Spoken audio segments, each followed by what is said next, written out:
गए जो घास फूस की झोपड़ी में रहती थी। जैसे सुनीति ने अपने पति को आते देखा तो आंखों से झरझर आंसू की धारा बहने चली।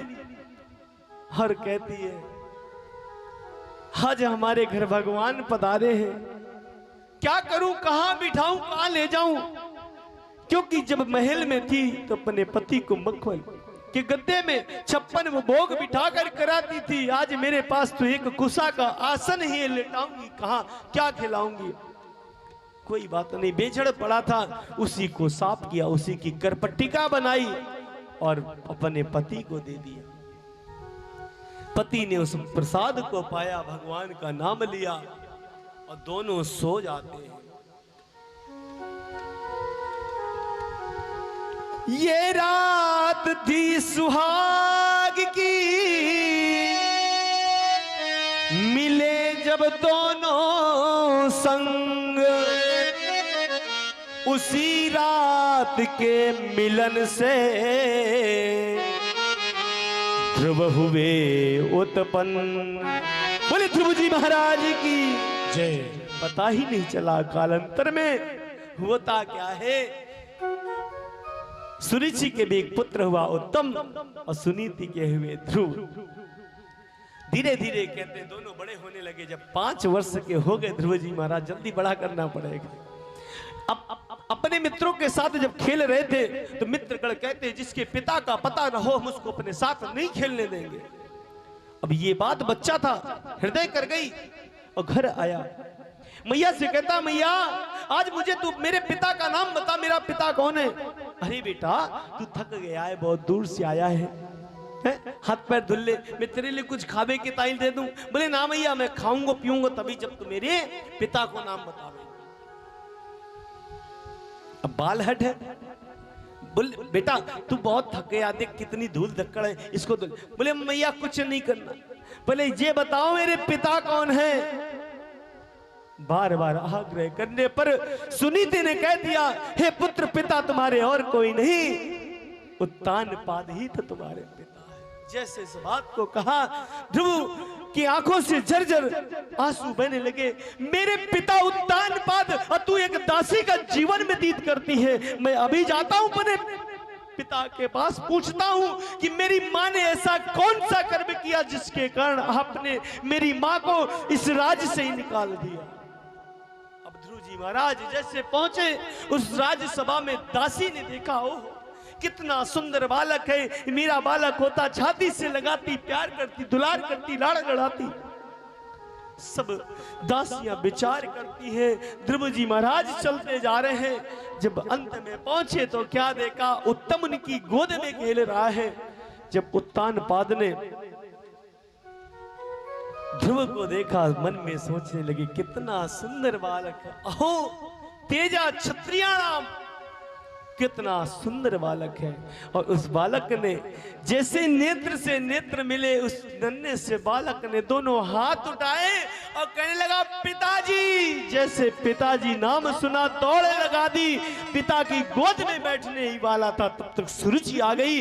सुरुचि ने ध्रुव के हाथ को पकड़ा, झटक दिया। अरे दुर्वेदी, तेरा ये दुस्साहस कि महाराज की गोद में बैठना चाहता, जा तू भगवान से तपस्या कर, जब भगवान प्रसन्न हो जाए उनसे वर मांगना कि मेरा जन्म सुरुचि मैया के गर्भ से करो, तब मैं अपने पिता की गोद में खेलना चाहता हूं। जा तू पहले भगवान की तपस्या कर।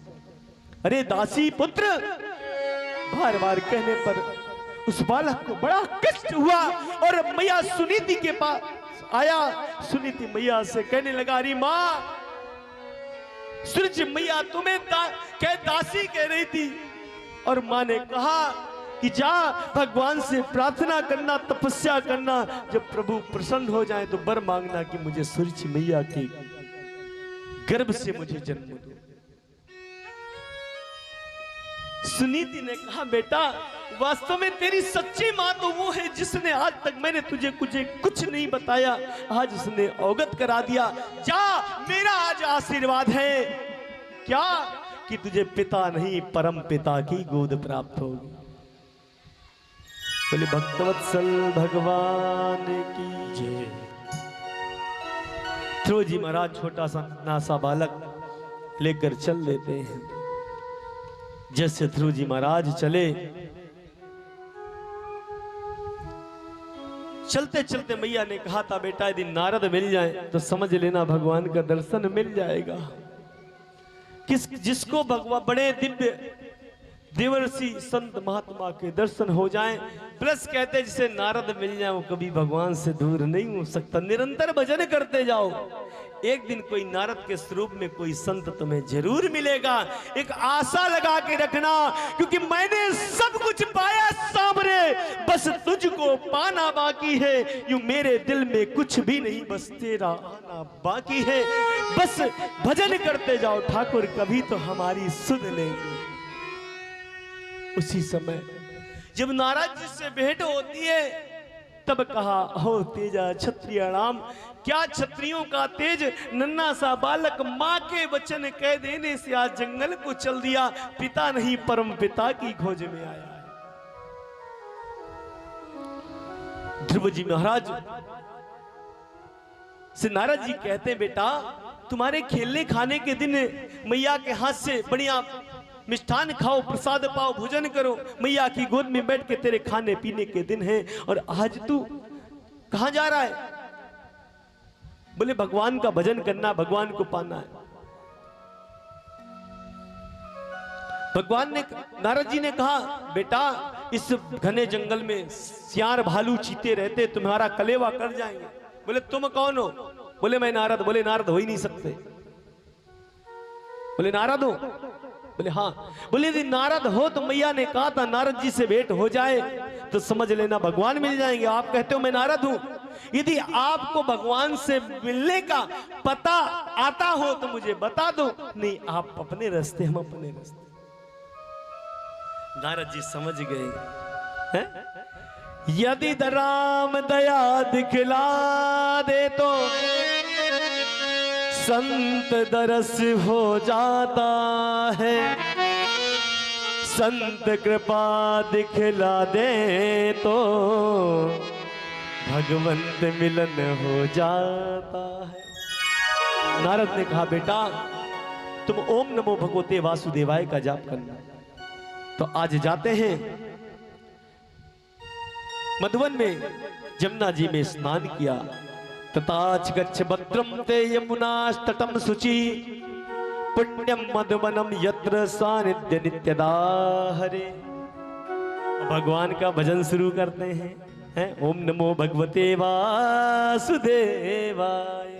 जैसे भजन किया तो संत ने जो नाम बताया था उस नाम के प्रभाव से ठाकुर जी की वो दिव्य छटा उनके हृदय में प्रविष्ट हो गई। आंख को बंद किया और कहने लगे कि खूबसूरत जमाने में तुम सा नहीं,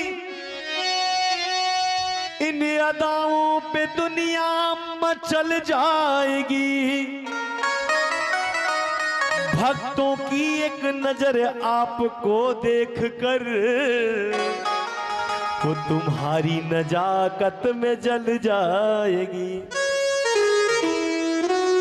दीन दुखियों की सुन दुख भरी दास्ता, भक्त मंडल पे करुणा बरस जाएगी। इस ख्वाहिश से मैं रात दिन गा रहा, एक झलक देख भक्ति निखर जाएगी। एक झलक देख भक्ति निखर जाएगी। ध्रुव जी महाराज ने अखंड समाधि लगा ली और चलता है। आज भगवान का भजन करने लग गए। आइए हम सभी भक्त मिलकर के भजन करते हैं। ओम नमो भगवते वासुदेवाय, ओम नमो भगवते वासुदेवाय, ओम नमो भगवते वासुदेवाय, ओम नमो भगवते वासुदेवाय, ओम नमो भगवते वासुदेवाय, ओम नमो भगवते वासुदेवाय।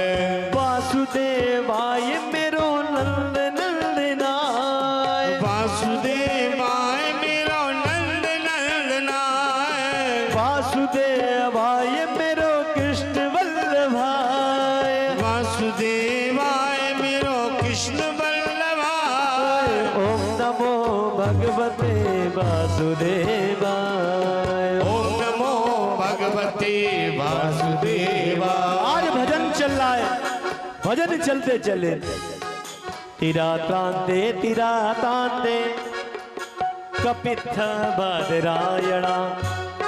इसी क्रम में जैसे कहते हैं दूसरे मास में 6-6 दिन जैसे होते हैं, तड़पत्ते खाना प्रारंभ करते हैं और भगवान का भजन किया।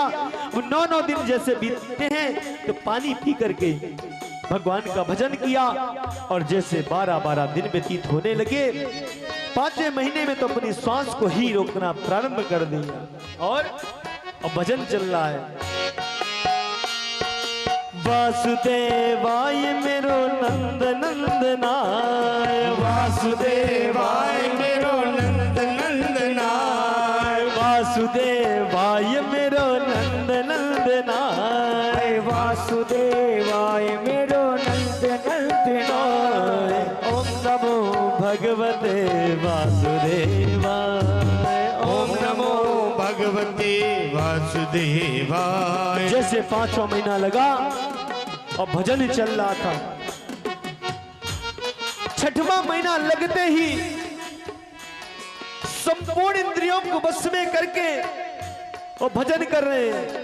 ओम नमो भगवते वासुदेवाय ओम नमो भगवते वासुदेवाय ओम नमो भगवते वासुदेवाय ओम नमो भगवते वासुदेवाय।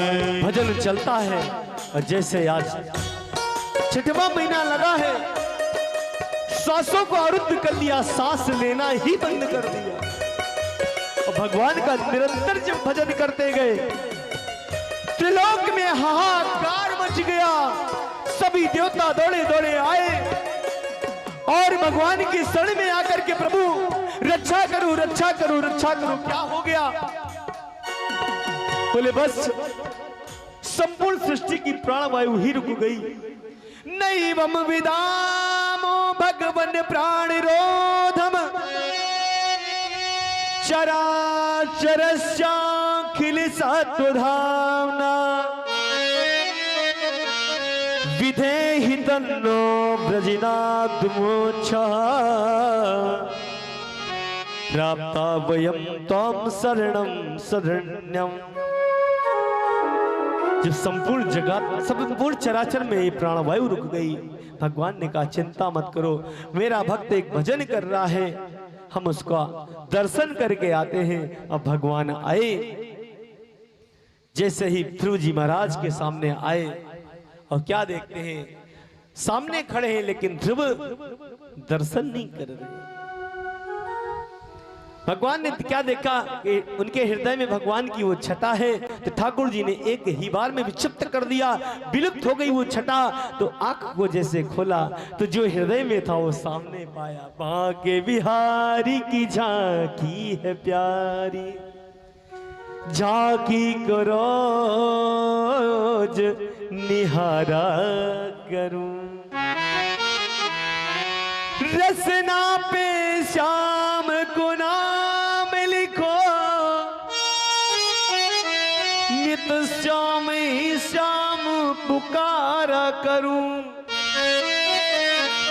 उस परमात्मा को जैसे देखा है गदगद हो गए और खड़े होते हैं, फिर साष्टांग प्रणाम किया। क्यों? मैया ने ये तो कहा था कि भगवान मिल जाएंगे चले जाओ, लेकिन मैया ने ये नहीं बताया था कि जब भगवान मिल जाए तो करना क्या है।